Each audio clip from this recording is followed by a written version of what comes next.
When I opened my little shop with furniture decorating products earlier this year, I got this beautiful Annie Sloan book.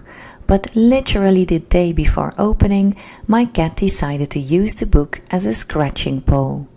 After just a small mental breakdown where I kept telling myself there was nothing I could do to change the situation, I suddenly realized that there was. Of course there is something to change the situation. I could paint the book, just as I have painted furniture so many times before. It sounded like a plan and I immediately got started, so the book would be ready for being showcased the day after. Let's see if I could make it work.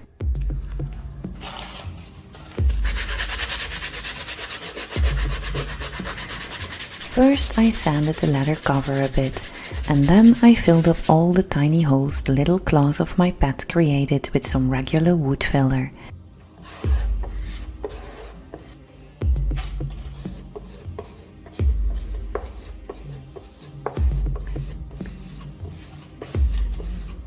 I let it dry and sanded it again, so the surface was left smooth. After sanding, I gave the book a little wipe with a sponge to remove all the sanding dust.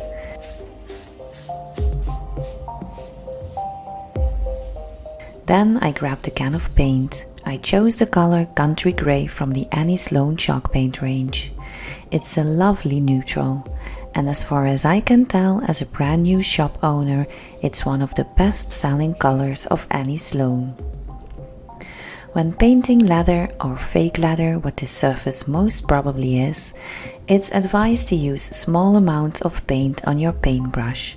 It's better to use less paint each coat and do a coat extra than to use too much paint that won't adhere properly to the book cover. You might notice that the Annie Sloan inscription on the cover is relief printed. You could compare it with a reversed raised stencil.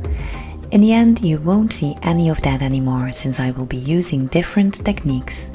I am going to apply some decoupage paper, a stencil, a WoodUbend moulding, and I will add a crackle effect to imitate the leather look. I have had this decoupage paper from Annie Sloan called Songbirds laying around in my workshop I think for about 2 years now. I never really found a project I thought suited this beautiful design. But for some reason or another, I thought these birds were perfect for covering up the mess my cat made. I know that decoupaging can be a bit terrifying when you've never tried it before, but there's really nothing to be afraid of, as long as you keep in mind that when you're crafting, you should never ever aim for a perfect look. Decoupage papers can wrinkle, and as far as I am concerned, that's a look I like to embrace. It adds authenticity to any piece you're decoupaging, and it will help you create that authentic weathered look. First I cut the decoupage paper to size. Then I painted some decoupage glue or image medium on the book cover using a flat paintbrush.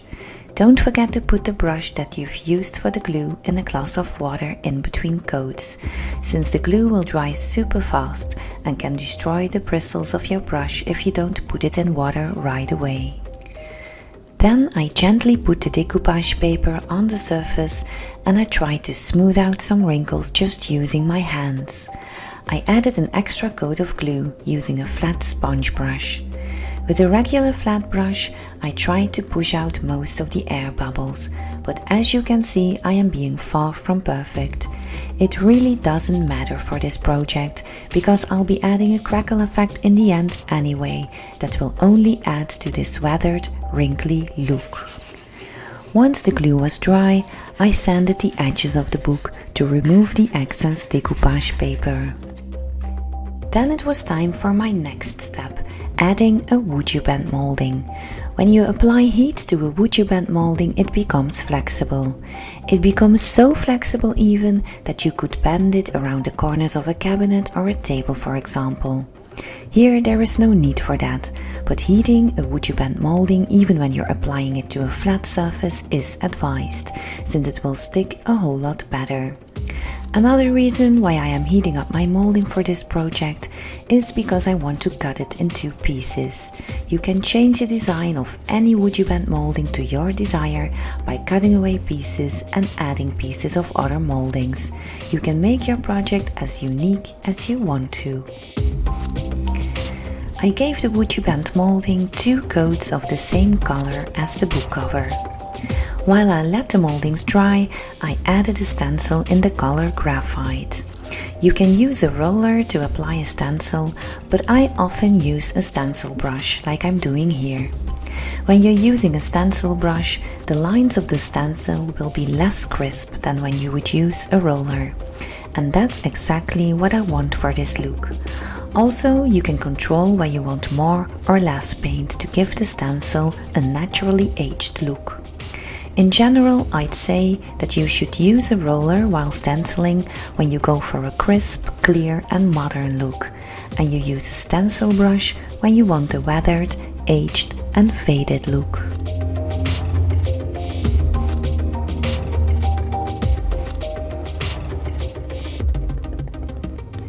My moldings were able to dry while I was applying the stencil, so I heated them up once again. I applied some glue to them and I glued both pieces to the corners of the book, making sure the book could still be opened properly. Time for the last step that will completely change the look and feel of this project, adding a crackle effect. To add a crackle effect, I used Sloan's Craqueleur, which implies 2 steps. First, I applied a coat of Craqueleur step 1 on my surface using a flat brush. The thinner the coat, the finer the cracks.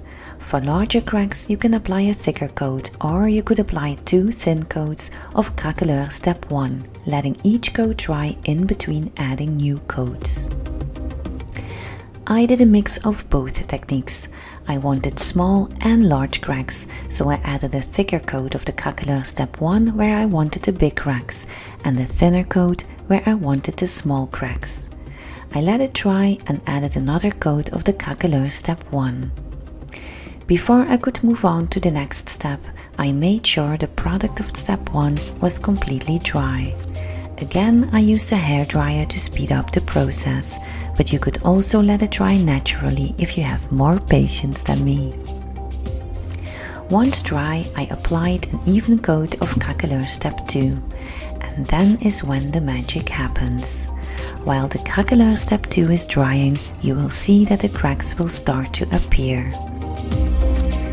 To emphasize the cracks, I used a dry lint-free cloth and rubbed in some dark wax.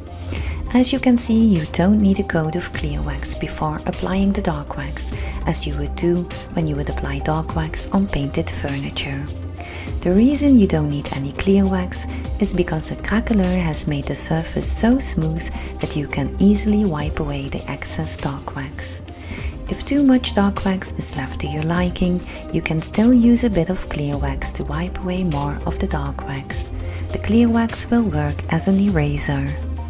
On places where you didn't apply Craqueleur, you still need some clear wax as a base for your dark wax. On my WoodUbend molding, for example, I did add a bit of clear wax before applying dark wax.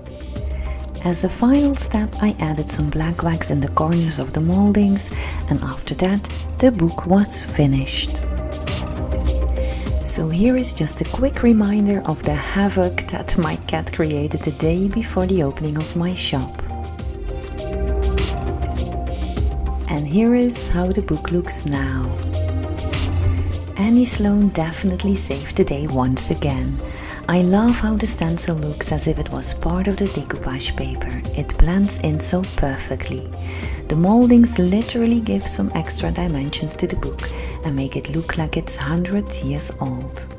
The crackle effect, on the other hand, gives the cover the look of natural leather, and it even feels like it too when you touch it. My shop is open now for a few months already. My customers are always drawn to the book and are surprised when I say it looked completely different beforehand. Sloan might not approve the actions of my cat, but I sure hope she is proud of how I used all her products to cover up my cat's bad behavior. Thank you so much for watching. The support that I have gotten from all of you online as well as offline really means a lot to me. Drop a comment below what you think of this project and make sure to subscribe so you don't miss out on my next video. I hope to see you again soon. Bye!